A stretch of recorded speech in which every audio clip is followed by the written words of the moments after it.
皆さんこんにちは。さて、先日納車されたこのシビックタイプ R で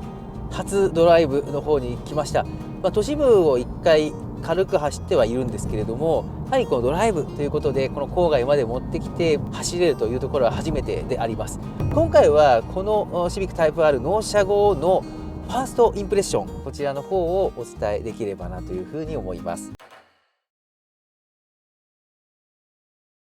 今流せる道っていうんですかね、そこをこう走らせているわけなんですけれども、いやすごいね、乗ってて楽しいなっていうのが一つ目の言葉として出てくる、そういったものだと思います。私自身、このシビックタイプ R 本当に納車される前の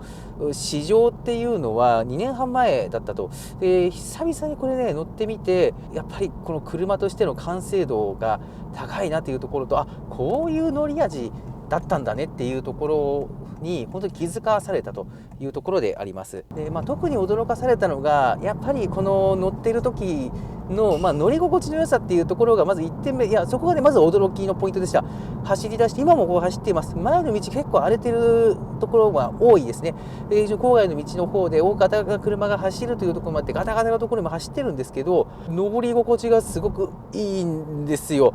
コンフォートというモードに入れてこう走っているんですけれども、 BRZ、それから GR86 という車、 GR86 は中間グレード、 BRZ は STI スポーツ、これを私持って乗ってたわけですけれども、そこと比較してもう格段に乗り心地がいいですね。下手すると多分ね ZR-V よりも乗り心地がいいっていう風に感じる、そういった瞬間すらもあるというぐらいに乗り心地がいいんですよ。これがまず驚きです。乗っててなんだこれと、コンフォートとかスポーツとか、そのあたりをこのサスとしてこの硬さをね選べるっていうところがこの車の凄さたるところで、トルクの出方が強くなるだけで足回り変わんないよっていう車もあったりするんですけれども、もうこの車はそこまでやってくれるので、コンフォートに入れるともう本当乗り心地よくね乗れちゃうっていうところ、これがすげえな。スポーツモードであったりとか他のモードもあるわけなんですけども、乗った感じスポーツモードに入れて乗った時も BRZ-GR86 よりも乗り心地はねとても良かったですね。で下手するとプラス R モードで走っていても GR86BRZ よりも状況によってはね乗り心地がいいなっていう風に感じる、そういうところがあるなというのは感じます。普通そんな乗り心地のいいスポーツカーなんてないと思っていたので、 BRZ の STI スポーツですらあれ乗り心地いいなって思っていた。だからそのさらに上の上の上を行っているという乗り心地、これがねもう一般道でこれだけのパワーがあって楽しく走れるモデルでこれがあるっていうところがまずもっと驚いたというところであります。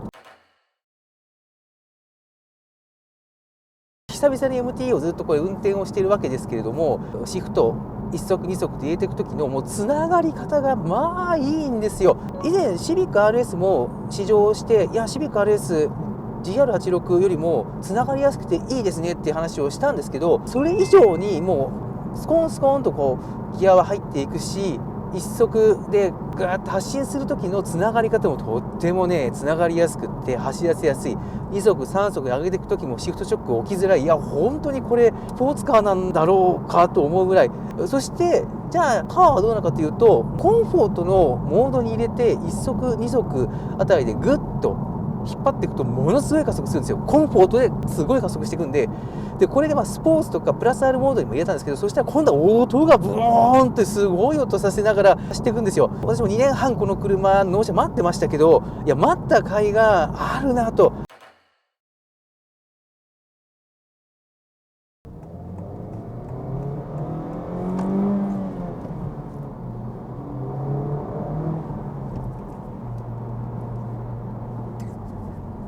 これGR86 とか BRZ 乗ってる時とかもそうだったんですけれども、1足2足と入れた時にグッとアクセルを踏んでエンジンを回したくなるっていうのがこの車の特徴かなっていうふうには思っている。なので2足とか3足でこう一般道でもこう引っ張っていく、でその時のグーンと吹き上がっていく音を楽しむっていうところ、これが楽しいなっていうふうにも思るんですよね。これは GR86 の時でも結構そういう動かし方をしてましたし、BRZ の時でもスポーツモードに入れた時とかには自分でパドルでちょっと低いギアでこう引っ張っていくようなこともやってたんですけど、やっぱりこっちもねやっぱり低いギアでこう引っ張ってこうグーっていう加速を楽しむ。でコンフォートでもすごい加速するんですよ。これスポーツとかプラスアルボードに入れてやったら首がこう持っていくぐらいグーって動きする、この辺りのね感触もねもう面白くてすごいなと。一般道を60までグッと上げるときにそういった形でグッと加速を楽しめたりする、この法定速度の中でもすごい楽しめる車かなと思っています。この車ってご承知の通り車両本体価格が500万を切るっていう価格帯の設定なんですけど、いやこれだけの性能とこれだけのいろんな機能がついててその価格でいいんですかっていうのが個人的な感想です。ある意味でのコストパフォーマンスがものすごく高い、そういうものになっているなと思います。でこれ500万っていう価格で行った時に周りを見渡してこれだけの性能のある車多分ないと思うんですよね。700万とか800万出せばある。でもそれがこれで手に入るっていうのはすごいなと。で今こういう形でちょっとこううねっている道とかも走っていくんですけれども、ハンドルもいいですね。今コンフォートで走っています。コンフォートで走っているんですけれども、もう適度に重さがあっていくととてもよく綺麗に切れていきます。思った通り車がぐっと入っていってくれる。でBRZ とか GR86 の場合だと結構ねFR の車ということもあってこの走ってる時の直進安定性って結構低いですよね。それだけ自由度があるというか頭がこうガンガンあちこちに動くんでいろいろな動きをさせやすかったりとか、カーブワインディングを走っていく時に本当内に入っていく動きっていうのがあったわけですけれども、そこに匹敵するぐらいにこのカーブワインディングを今走らせていて、こういった緩やかなカーブでも思いのほかグッグッグッグッと中に入っていくぐらいに本当によく曲がるんですよね。いやこれもちょっと感動ポイント。うちは 4WD のモデルとか FF のモデルがいろいろ持っているんですけれども、この FR のような動きというか、切れ味鋭くギュッと入っていってくれる感覚がある、そういった車ってなかなかねお目にかからないところなんですけれども、この車は本当意のまま感がすごくあって、いや乗ってて楽しいな、走らせて楽しいぞというところをもうこのドライブのところで実感をもうすごくしたというところであります。今ちょっとワインディングのところ入ってきましたので、ちょっとワインディングで走ってみたいと思います。今コンフォートモードで走ってるんですけれども、いやこれはすごいな。コンフォートでもねすごいですね。旋回能力の高さ、決まったところでグッと入ってくるところと全然外にね流れていかないんですよね。車がもう本当にね走っててもうバッチリとこのカーブ吸い付いて走っていく。いやこれすごいですね。この感動はねなかなかないですよ。これだけのタイプの車でこれでこのカーブを通過できるっていうのがなかなかないですよね。いやすごいなと。今4速あたりで伸ばして走ってるんですけど、ついつい踏んでいきたくなる。でああいったカーブに関しても全然ね踏めちゃうんですよ。体全然ね流れていかないですし、もうシートがかっちりとホールドしてくれていて不安定感が全くない、ゼロなんですよね。そのぐらいにこの道しっかりと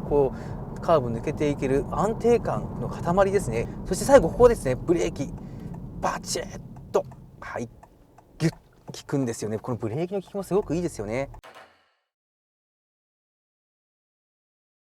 静粛性というところなんですけれども、結構荒れた路面であったりとかザーザー路面っていうのを走ってきたんですけれど、思いのほかロードノイズが静かだなっていうのが一般道での印象にはなるかなと思います。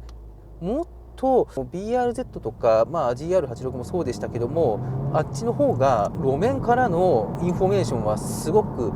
あったし、ロードノイズっていうのも結構ゴーっていうのが入っていたんですけど、ここに関してはねロードノイズ、ちゃんと抑えてくれている。もちろんそのコンフォートな車とか本当乗用車と比較した時には確かにロードノイズ大きく入ってくる場面っていうのはあるんですけど、これだけのモデルでこのロードノイズで抑えてるっていうことがもうちょっと奇跡に近いんじゃないかと。で外から入ってくる音に関しても静かに抑えられているので、スポーツモデルの車なんですけど、いや静粛性が高い。なので綺麗な路面走ってる時っていうのは自分がそのタイプ R に乗ってるっていうことを忘れるぐらいの音になると。だからなんかいろんな面持ってる。そのコンフォートを選ぶと優しく柔らかく走るし、スポーツ入れるとパワフルに走るし、プラス R 入れたらモンスターマシンのようになってくる。この車すごいなっていう、この一言にね尽きる。これをね、乗っててすごく感じているところであります。やっぱりね、これ後ほど内外装のチェックの方でもお伝えはしたいなと思うんですけど、この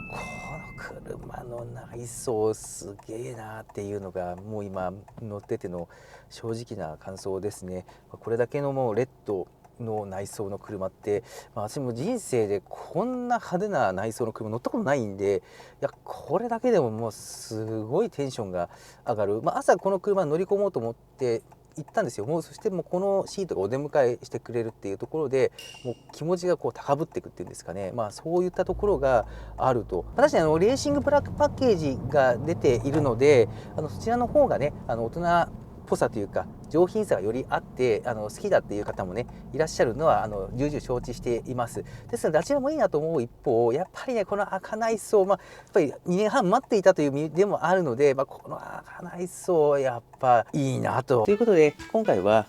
シビックタイプ R 納車後初めて郊外の方で持ってきてドライブをした感想の方をお伝えいたしました。今回の動画面白かったら参考になったなと思っていただきたいでございましたら、よろしければ高評価ボタンだけでも押していただけると嬉しく思います。今回は納車されてその翌日っ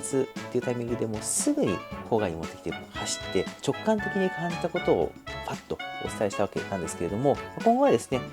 長く乗っていく中で感じることとか、高速道路に乗って感じることとか、さまざまな観点でこのタイプ R 乗っていて感じたことをお伝えできればと思っております。水中 TV では今後もこのシビックタイプ R に関する動画の方を出していくことを予定しておりますので、よろしければ高評価ボタンだけでも押していただけると嬉しく思います。ここまでのご視聴ありがとうございました。